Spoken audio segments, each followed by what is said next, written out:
বান্দা, এই যে একটা সেজদা দেও না, এত মিথ্যা, এত নারী, এত ছবি, এত উলঙ্গ দৃশ্য যে দেখতেছো, আমার বান্দা বলো না সেদিন আখিরাতের ময়দানে তুমি কেমনে বাঁচবা?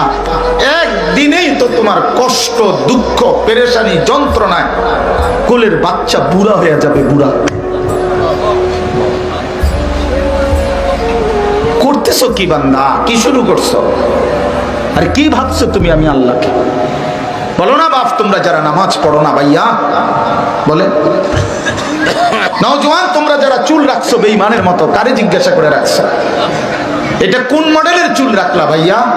এ তো বেঈমানের চুল, এ তো কাফেরের চুল, এ তো কোনো ইহুদির চুল, এ তো কোনো খ্রিস্টানের চুল।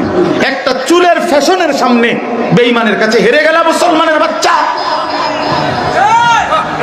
এই মুসলমানের সন্তান, এত বড় কাপুরুষ শৈলী কেন বাপ? ইমানের শেষ রক্তটা কই গেল? বেঈমানের কাছে হেরে গেলা কেন? কাফেরের কাছে পরাজয় বরণ করিলা কেন?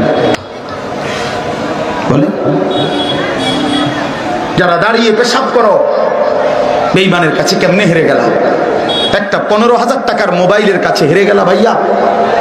এই একটা মোবাইল পাইয়া নারী, ছবি, উলঙ্গ দৃশ্য দেখতে দেখতে নিজের ধর্মের পরিচয়, নিজের বাবার ইজ্জত, মার ইজ্জত, আল্লাহর সাথে সম্পর্ক সব বাদ দিয়ে দিলেন। সিনেমার নর্তকী মোবাইলে কি দিছে এই পর্যন্ত? উলঙ্গ নারী কি দিছে এই পর্যন্ত? বলেন বাপ, আমার সন্তান, আমার নওজোয়ান, আমার প্রিয় ভাই, আমার বাপ, আবারও বলছি, আল্লাহকে ছেড়ে দেওয়া ঠিক না। আমরা মুসলমান, আমরা মুসলমান, আমরা ইমানদার, আমরা ইমানদার। আমাদেরকে মহান আল্লাহ পাক বড় বেশি মায়া করে সৃষ্টি করেছেন।